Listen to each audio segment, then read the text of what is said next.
क्या हाल है बच्चों। आज मैं आपके लिए लेकर के आ गया हूँ बहुत ही important topic, soaps and detergents.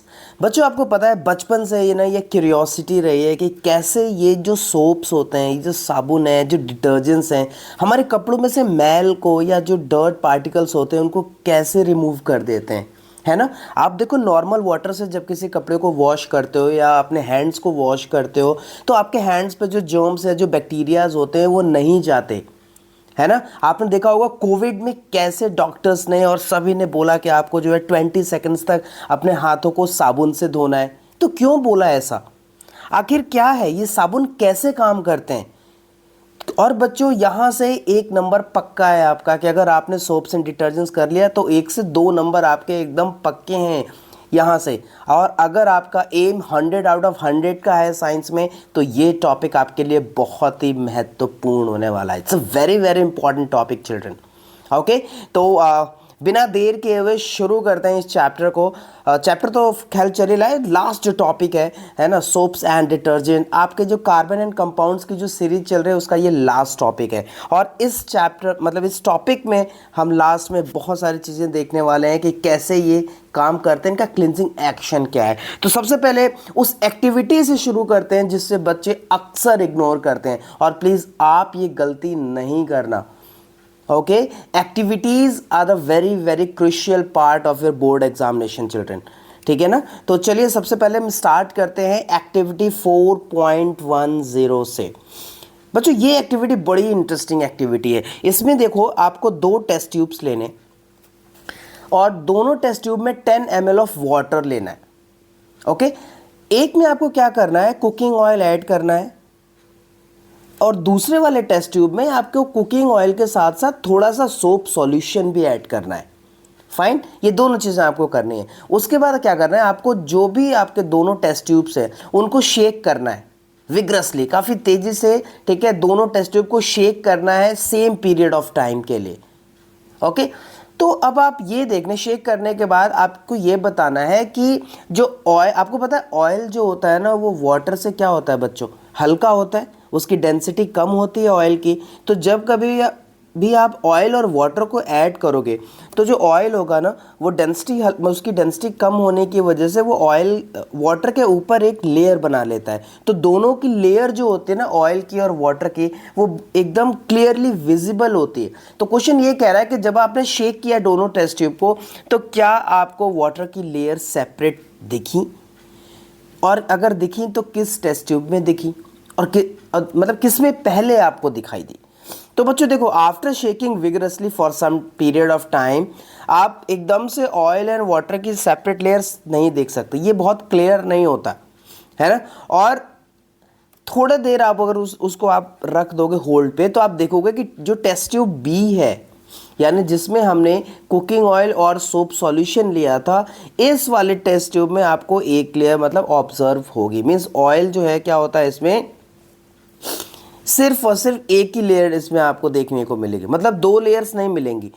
जैसे हमारे पास टेस्ट ट्यूब ए है, इसमें आपको 2 लेयर्स देखने को मिलेगी। एक लेयर आपको ऑयल की मिलेगी और दूसरी वाली लेयर आपको वाटर की मिलेगी।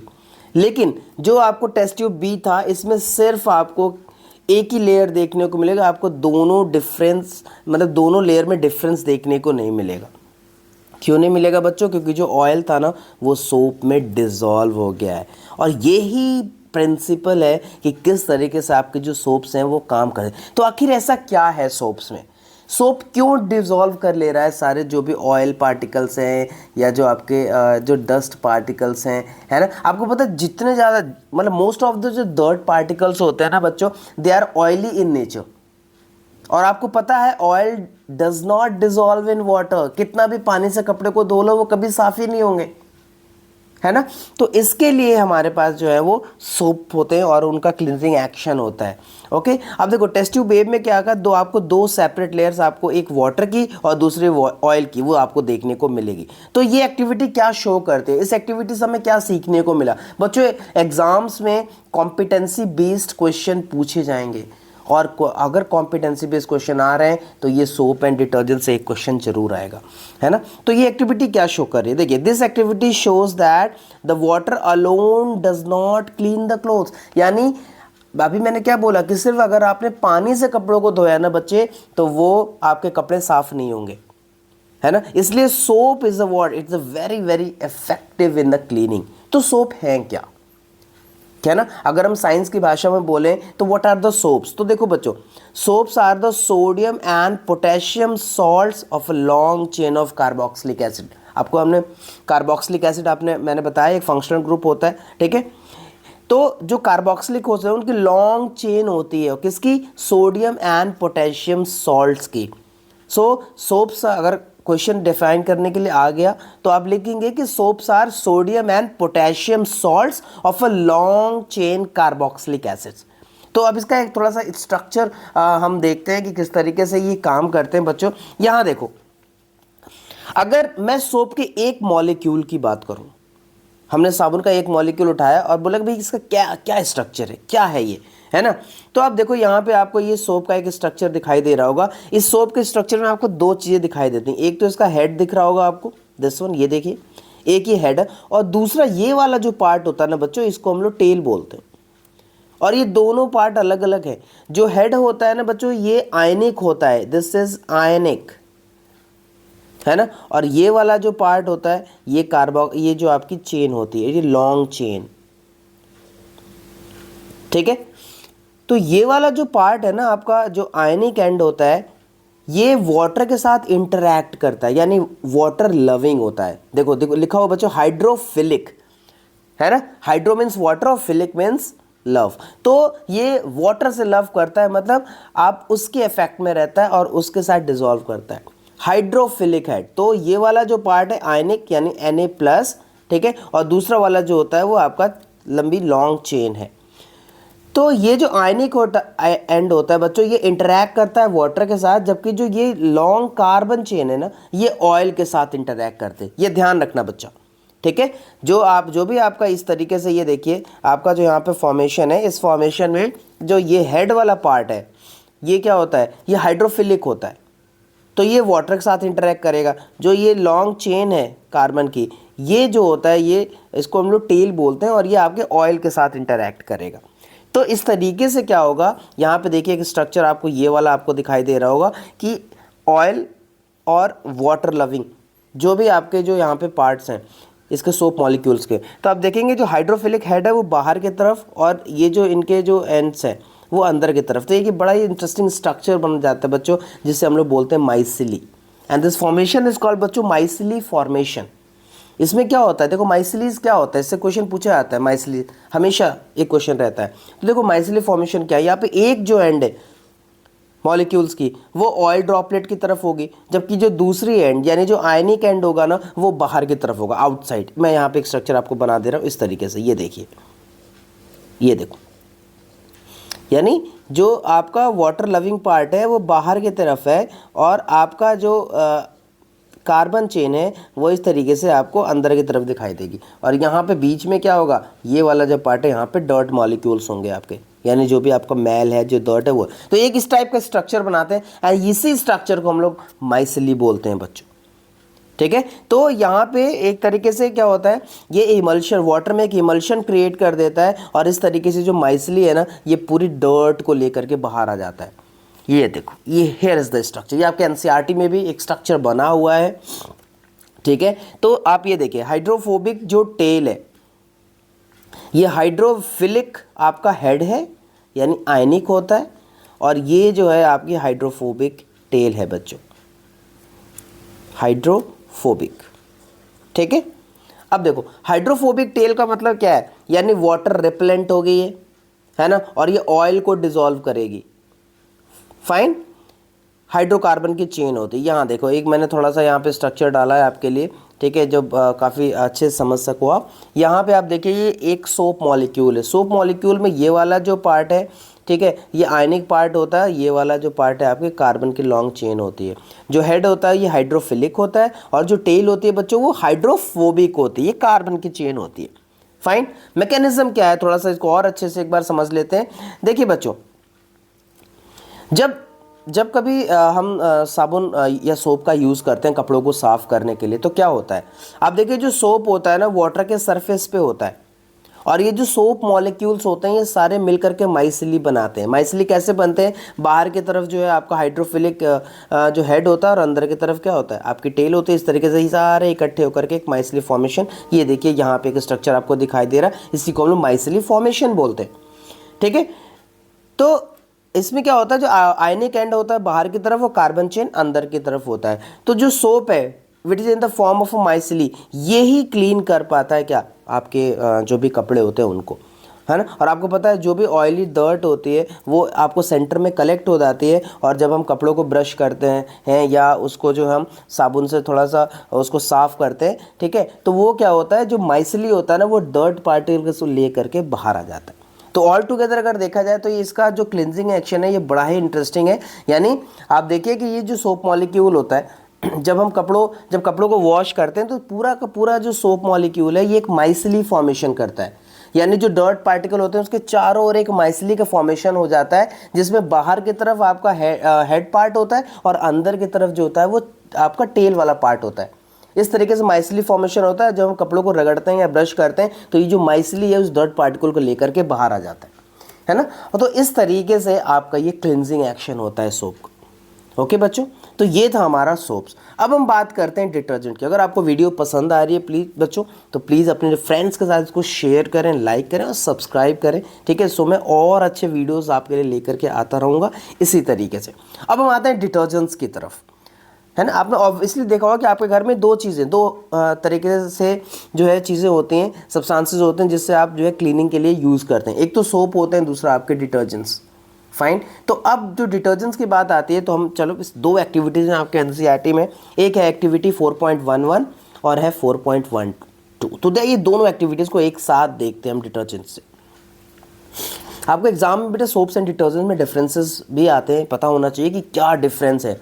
क्योंकि दोनों ही क्लिनजिंग एक्शन कर रहे हैं, बट क्या डिफरेंस है, क्यों हमने दो टॉपिक्स अलग अलग लिए और क्यों पढ़ रहे हैं। ठीक है, तो देखो दो टेस्ट ट्यूब्स है 4.11 में, हमने दो टेस्ट ट्यूब लिए A and B. Test tube A में हमने डिस्टिल वाटर लिया और उसमें सोप सॉल्यूशन ऐड किया है। टेस्ट ट्यूब बी में हमने हार्ड वाटर लिया। आप कहेंगे सर हार्ड वाटर क्या है, आपको पता है जो ट्यूबवेल से पानी निकलता है, जो आपके नल से जो पानी निकल रहा है, ठीक है, कुओं में पानी जो पाया जाता है, ये वाटर जो होता है, ओके, ये आपका हार्ड वाटर होता है। ठीक है, तो आप एक जो है डिस्टिल वाटर ले लें, दूसरा आप हार्ड वाटर लें दूसरे टेस्ट ट्यूब में। तो टेस्ट ट्यूब ए में हमने हार्ड वाटर लिया, सोप सॉल्यूशन लिया है। टेस्ट ट्यूब बी में हमने हार्ड वाटर लिया है और उसमें सोप सॉल्यूशन लिया है। अब देखो क्या होगा, जब आप शेक करेंगे तो आप देखेंगे कि जो ए है डिस्टिल वाटर, इसमें ज़्यादा फोम प्रोड्यूस हुई, ज़्यादा झाग प्रोड्यूस होगा। ठीक है, दूसरी वाली जो एक्टिविटी है 4.12, इसमें आप देखिए, इसमें हमने क्या किया, दोनों ही टेस्ट ट्यूब में हार्ड वाटर लिए हैं बच्चे। यस, इसमें हमने दोनों टेस्ट ट्यूब में हार्ड वाटर लिए। टेस्ट ट्यूब ए में सोप लिया और टेस्ट ट्यूब बी में हमने डिटर्जेंट्स लिए, so that we can create a difference कि क्या डिफरेंस है दोनों में। और हमने अच्छे से उसको शेक किया। हमने जब शेक किया तो देखा कि हम जो है कर्डी सॉलिड जो का फॉर्मेशन आपको देखने को यहाँ पे मिलेगा, है ना।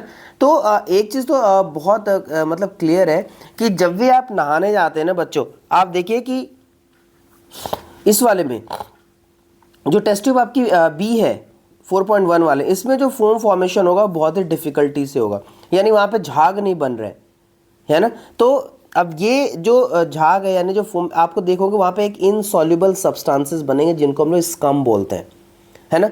जब आप नहाते हो ना, बाथिंग करते हैं, ठीक है, तो वहाँ पे जो फोम का फॉर्मेशन हो रहा है बहुत ही डिफिकल्टी से होगा और एक इनसॉल्युबल सब्सटेंस वहाँ पे रह जाता है नहाने के बाद, वॉशिंग के बाद।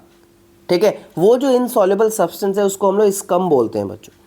और ये स्कम होता कैसे है ना, ये होता क्या है कि this is due to formation of the reaction of the soap with the calcium and magnesium salts.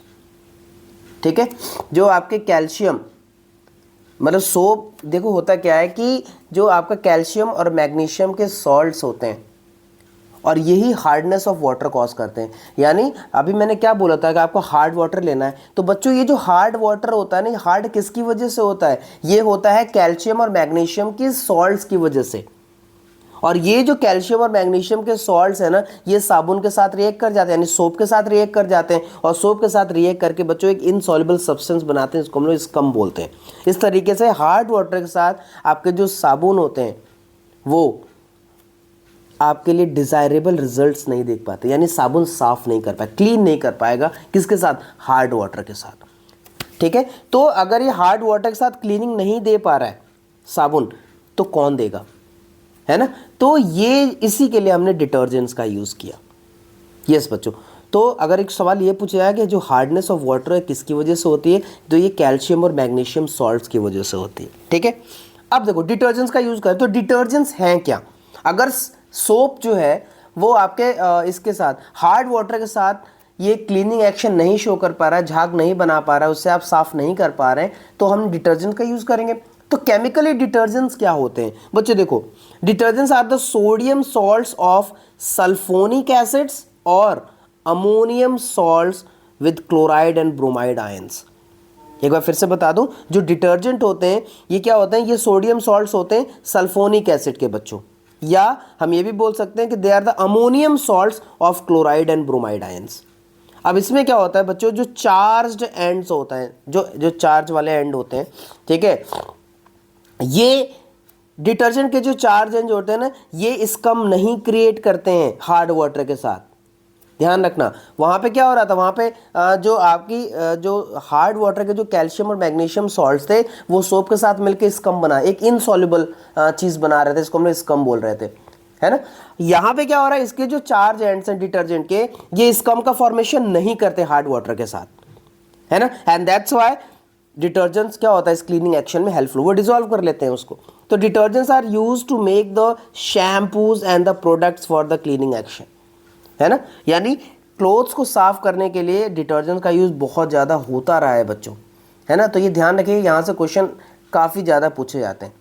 तो इस तरीके से आप देख सकते हो कि जो डिटर्जेंट्स होते हैं they remain effective in hard water, और हार्ड वाटर के साथ अगर आपको यूज़ करना है तो आप डिटर्जेंट्स का यूज़ करें, साबुन उसमें यूज़ नहीं हो पाएगा। क्यों? क्योंकि साबुन इसके साथ स्कम बनाता है, एक इनसॉल्युबल सब्सटेंस क्रिएट कर देता है, जो आपको जो है साबुन मतलब हेल्प नहीं करेगा क्लीनिंग में। बट डिटर्जेंट्स ये क्या करते हैं, ये उनको डिसॉल्व कर लेते हैं, ठीक है, और इस तरीके से ये हमारे लिए बहुत ज़्यादा हेल्पफुल होते हैं। तो बच्चों ये जो वीडियो थी ये सोप्स और डिटर्जेंट के क्लीनिंग एक्शन के बारे में थी, और यहाँ पे जो है बच्चों को सबसे ज़्यादा प्रॉब्लम होती है, इस टॉपिक को समझने में बहुत ज़्यादा दिक्कत होती है। तो इस टॉपिक को मैं बहुत ही आसान तरीके से लेकर के आया हूँ, एनसीईआरटी को मैंने अच्छे से एक्सप्लेन किया है आपके लिए। आई होप आपको ये वीडियो पसंद आई होगी, और अगर ये पसंद आई है तो प्लीज़ इसको लाइक करें, सब्सक्राइब करें, अपने दोस्तों के साथ शेयर करें, and share this my channel, name is science crave. तो thank you so much, keep learning and keep sharing.